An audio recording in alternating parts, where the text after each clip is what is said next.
Hello there, you're very welcome along to Monday evening's show. We've got a really good lineup this evening. Eddie Brennan joins us after, frankly, an amazing day for Laois hurling yesterday. Eddie will be with us around 7:30. The Irish Open in Lahinch proved to be a success on all fronts, really. Paul McGinley is going to join us in the next hour. Pat Nevin talks to us about the USA's World Cup triumph and plenty more besides. Text number 53106, we're at Off the Ball on Twitter. Richie McCormick is here. Hello. How are you, Joe? Very well. And Ronan Mullen with us also. Hello. Joe, how are things? Very well. How was the hinge? Oh yeah, amazing, beautiful, really, really good. Proper Irish event, exactly what an Irish Open should be, as opposed to more of the parkland resort courses where the European machine just camps down and it's a little bit homogenous and similar to every other European Tour event. Well, I just love the way when they were doing the outlines of, the approaches to different holes, like that. You mentioned like parkland courses or even certain links courses. They've got an exclusion zone around them and then they're on top of the sea. Whereas this one went to like a green and then the other side of the wall was like the R135 or whatever is going through the hinge. And it's just, it's a regular place. Lots of people propping up that wall because it runs all the way down the 18th fairway, 17th fairway and gets the little funky par 3 and funky par 4 and just sitting there, elbows on the old wall, having an ice cream, having a chat, and it was a really nice vibe. The whole festival thing that McGinley wanted to try and create happened, and even people who were at it and you don't, they might have had the access into certain tents or inside the rope stuff. It can be a long day sometimes at the Gauff, but the town was a stone's throw, quite literally. So, and people I talked to said, well, we went off to the town for an hour and grabbed a coffee and had a sit down and then came back and there was just a great vibe and the weather was good and Jon Rahm's a brilliant winner, so I thought it was great. It was the definite template for what you want an Irish Open to be. My level of sunburn only surpassed by Nathan Murphy's. Jesus Christ, he was in the office on Friday. I walked in and it was his neck that greeted me. And his neck was doubling up as a signal flare. A beacon. Oh my God. Of hope. It was unbelievable. It's like he's like it's grave danger, I'd say, at this stage. We were walking around for about 4 or 5 hours. We followed the Rahm Westhazen group and then we moved on to the Harrington group because he was having a great day. That was his opening round. I was like, a lovely sea breeze on us.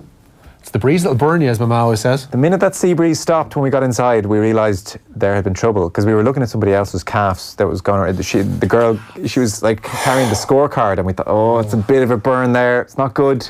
It's fair to say our calves were in fairly similar state. People won't see it on the screen here. I'm like peeling here. You see the level of peel going on? Yeah. Thanks for that. Dead skin following me around. I'm like sweeping it off my table. Like wear sun cream. What an idiot. So far, we've had the image of you in shorts, Nathan's red neck, literally, and you sweeping your own shavings dead skin off the desk.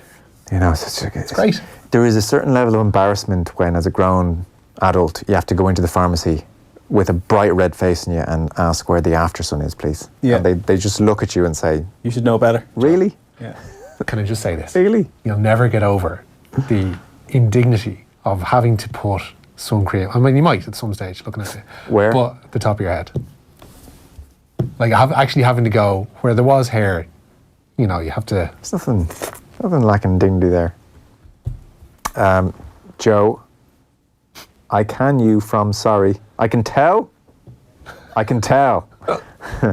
I can tell from your sorry experience that there's nothing worse. There are genuine typos here. Nothing worse than the sensation of that sharp, long seaside grass scraping against sunburned calves. Oh. It nearly made me cry for the mammy a few times over the weekend, says Tom. A coarse towel getting out of the shower on sunburn, that's another one.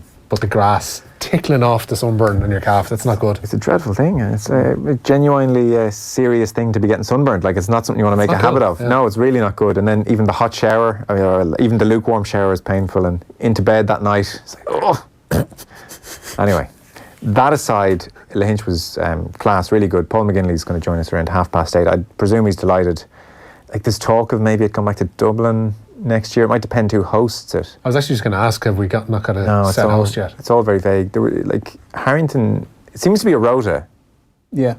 McGinley, Harrington, McDowell, Rory. Yeah, they set that out for a 4 or 5 year thing, yeah. It seems like Harrington might be due next year, but he's got the small matter of the Ryder Cup, so it seems the island has been mooted in Donabate, which would suggest it's a Harrington link-up, but that's all TBC. I wouldn't think sponsors mind the idea of it Dublin Irish Open, you know, you fly people in, you wine them and dine them. So that could lead you down the road to the K Club or Carton House. But I don't know, there's nothing Irish about them. In like, they're great courses, and I've played them and I like them. Yeah. But when you compare it to Seaside, Lahinch, Links, the old, as you said, the wall by the road and the course, and there's just a great vibe about the whole thing. Even for players, I think it's more appealing to have this sort of breakaway from the tournament by numbers, where you go to all these different events, and there's that many of them now where players are just going from city to city and probably can't even tell them apart, whereas this was such a distinctive looking thing, and it might broaden the appeal in terms of drawing the higher caliber players to the event, just that it's because everyone likes to play into the Irish ethos a bit, and this is a perfect opportunity to do that. So for that reason, I think like you can still do that in Dublin, but it's important to keep that Irish focus to it. Yeah, I totally agree. Other bips and bobs across the weekend, we had Mayo making it to the Super 8s, doing their thing. Yeah. Even when the game got a bit boring, they decided, right, let's get back into this. I thought Mayo were good though. We're not going to... What is that? I think that's my phone, is it? Do you mind turning it off? We're only on the air. Weird. Turn off your phone? Yeah, it was like some Wimbledon stuff. What was it? I think it was the Wimbledon live radio feed. Do you listen to the Wimbledon live radio? No, I literally pressed play by accident on You something. can't get enough, Joe. There's the Wimbledon live channel. When you go onto the app, there's a live channel thing. Oh, very good. You press play on that. But I was actually just looking for scores. So we had Mayo doing their thing. I thought Mayo were good in many ways. We had Laois and Eddie Brennan stealing the show. This was pretty amazing. Yeah, and Eddie's rightly getting a lot of credit and plaudits for what he's done, because he has them playing in a certain way, but this had to be a player-driven thing to turn up in the way they did for this game, because it would have been so easy, having won that piece of silverware, to think, right, we got the Joe McDonagh Cup, season over, let's have a big party. And by all accounts, they had somewhat of a party, but clearly attention turned quite quickly to this, because Dublin had shown what a task it was going to be, and Laois led the whole game. This wasn't a smash and grab at the death. Yeah. Like, if anything, Dublin had to claw their way back into contention, and just so impressive. And now they're back at it this weekend. So because Dublin did get level on 55 minutes, and when the so-called lesser team has been leading for that long and the better team get back level pegging, you naturally think, oh, that's it. Yeah. Nah, but we had our fun. Yeah. The favourites are going to romp home at this stage, and it just never happened. So it's a real testament that they kicked on. And the mad thing is now Kilkenny Cork is their curtain raiser this Sunday. So it's amazing for Laois people. We'll talk to Eddie Brennan around 7:30. He was saying in a few different places that he had a really good feeling after the Friday night meeting. He phoned Niall Corcoran on the coaching staff to say, did you get the vibe I just got there? And he wasn't wrong. So well, that's all well and good when you've won.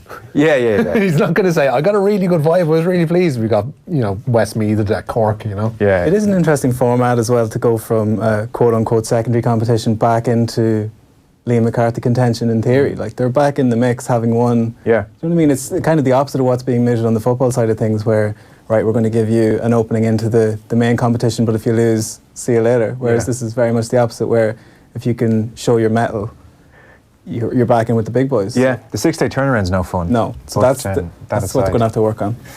So where are we starting? So yes, Coco Gauff. Yeah, she says she had no rush to go full-time on the WTA Tour. The 15-year-old's Wimbledon adventure came to an end today with a straight sets defeat to Simona Halep in round 4.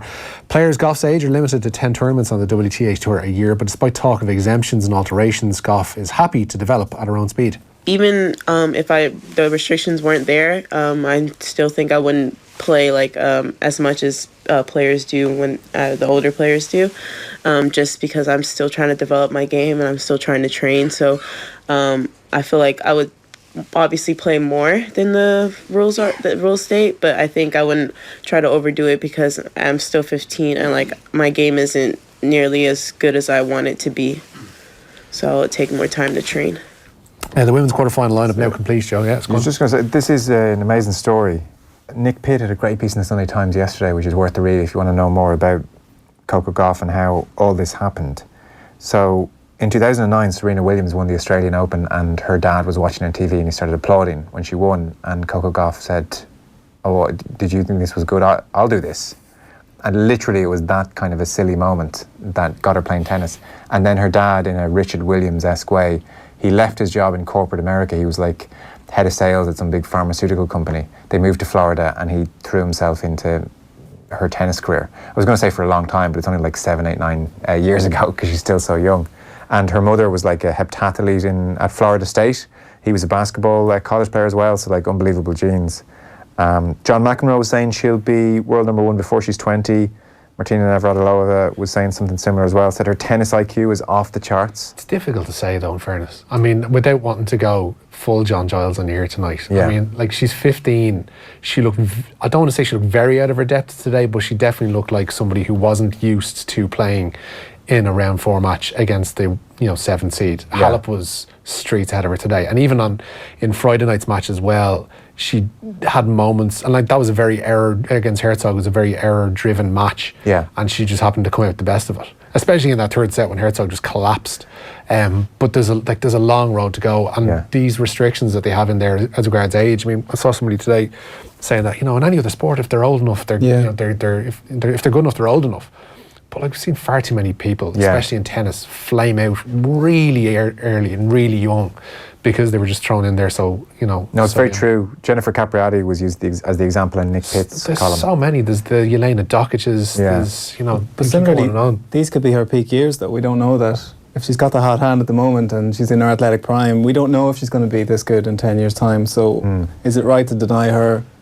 Do you know what I mean? Her opportunity. Yeah. I guess it's a safeguard. I know what you're saying. There's probably 15 is so young. Yeah, she's still out playing like 12 or 13 events this year, and then it goes up to between 16 and 18 before she reaches her 18th birthday. The thing which gave me a good sense of hope for her was that Navratilova, in her column yesterday in the Sunday Times, was bigging her up and was saying her tennis IQ is off the charts, was saying she's going to dominate, she's going to get to world number 1.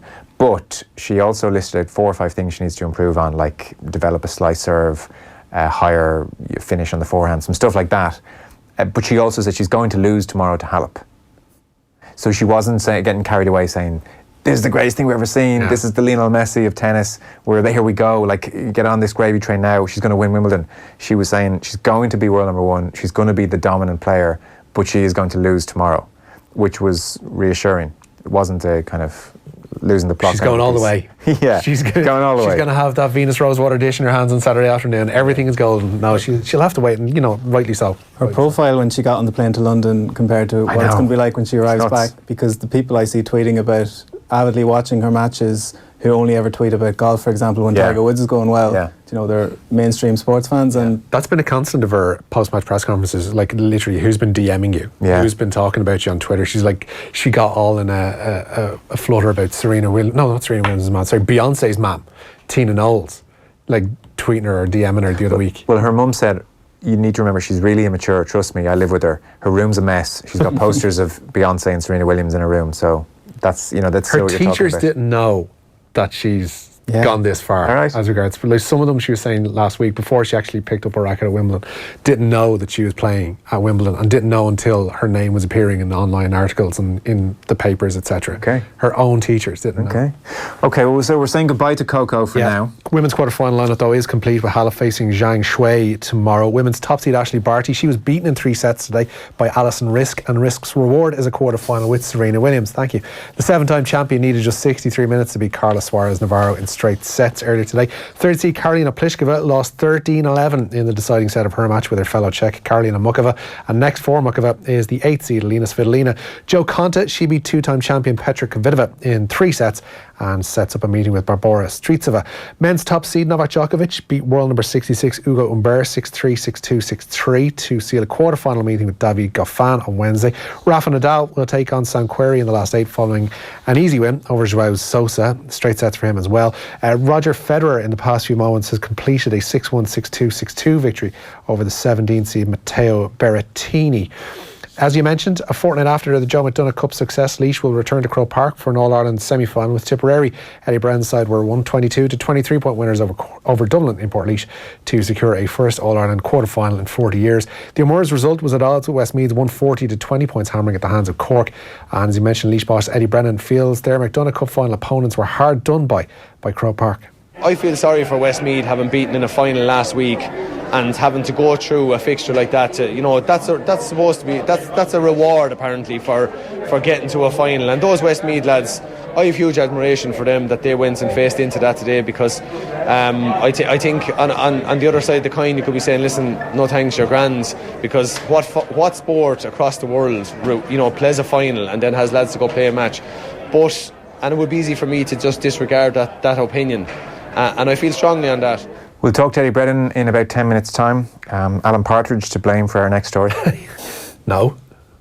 I think you'll find is Martin Brennan. Martin Brennan, sorry. Tyrone senior football manager Mickey Hart's apologised after a video emerged of his players seeing Comanche black and tans on their team bus. A band parade was passing the bus when they'd stopped in Auchnacloy after their round 4 qualifier win over Cavan on Saturday. Hart described the behaviour of a section of the squad as unacceptable and apologised to anyone who'd been offended by their actions. The manager says the issue is now being dealt with in-house. Jon Rahm says he's looking forward to, or is looking to use his second Irish Open victory in 3 years as a springboard to success in the Open Championship at Portrush. The Spaniard won for the second time in 3 years with the final round 62, giving him a 2-shot victory over Andy Sullivan and Bernd Wiesberger. And Rahm hopes that's not the end of his success with links golf on the island of Ireland this month. I'm playing good golf, and I'm eyeing an Open Championship with, a lot of confidence. It's the only major that I really haven't had a good performance at from that week that of the Irish Open in Portrush, because we stayed in Portrush even though we were playing Port Stewart. So I'm withdrawing from that and a good vibe, and hopefully the Irish crowd is as supportive as it's been the last few years. The FAI has invited nominations for the new president and vice president of the association. As part of the new proposals from the governance review group, the 2 positions will be elected at the annual general meeting rather than at a special council meeting. The new president and vice president will serve on the interim board for 12 months. Both roles will be elected at the AGM on July 27th, but only if the terms of the governance review group report are passed at the EGM, which takes place on July the 20th. Leicester have continued spending this summer. They've completed the permanent signing of Yuri Tielemans from Monaco. The 22-year-old's cost Leicester a club record £40 million and has signed a 4-year contract at the King Power. Tielemans scored 3 times in 13 Premier League appearances while on loan last season, providing a further 5 assists. Iosi Perez and Ali Regba among their other signings so far this summer. Marko Arnautovic, he's joined Chinese Super League champion Shanghai SIPG from West Ham. The 30-year-old Austrian forward departs for an undisclosed fee, having only signed a new contract at the London Stadium back in January. And Republic of Ireland goalkeeper Kieran O'Hara has joined League One side Burton Albion on loan from Manchester United for next season. The 23-year-old spent last term on loan with Sol Campbell's Macclesfield, earning regular international call-ups along the way. Big transfer day today. Aston Villa completing the permanent signing of Tyrone Mings from Bournemouth. The centre-half spent the second half of last season on loan at Villa, helping them gain promotion to the Premier League as well. And Tottenham have tied down 2 of their players to new 5-year contracts. Wales defender Ben Davies and England midfielder Harry Winks have both agreed to extend their deals with the Champions League finalists. Davies joined Spurs from Swansea in July 2014, while Winks came through the club's youth system. Richie, thanks very much for that. That is your news round for this evening. We're busy. We'll keep things moving. Before we get to Eddie Brennan, all this week, this is a great prize. We have teamed up with UEFA to give you a chance to win some brilliant prizes. Every night, we're going to give away a pair of tickets to Ireland against Switzerland for Euro 2020 qualifier on the 5th of September. And then you go into the draw to win our end-of-week prize, which includes 2 pairs of UEFA Euro 2020 tickets to a group game in Dublin next summer. You get 2 nights accommodation in a 4-star hotel, you get €500 spending money, and you'll get a Republic of Ireland jersey signed by the full team. So a brilliant end-of-week prize there. To be in with the chance of winning, just identify our mystery voice, who says after he finished playing, he thought about becoming a club mascot. You get to throw a lovely suit on and go to work. Okay. You get to throw a lovely suit on and go to work. Text your name and answer, 53106, 30 cents. We'll announce the winner at the end of the show. All thanks to UEFA. Right now, football fans have their best chance to secure their ticket for UEFA Euro 2020 by applying for tickets at euro2020.com/tickets. And you have to do that before the 12th of July, which is this Friday. There are category 1 and 2 tickets available, but time obviously running out. That is your news round for this Monday evening. Eddie Brennan is with us next. Off the ball on News Talk. Brought to you by Avantcard, powered by MasterCard.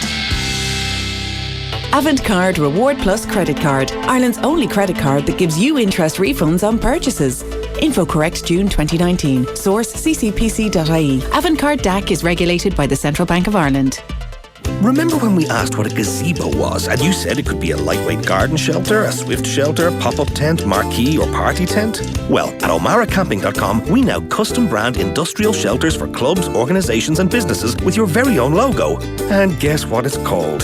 Yep,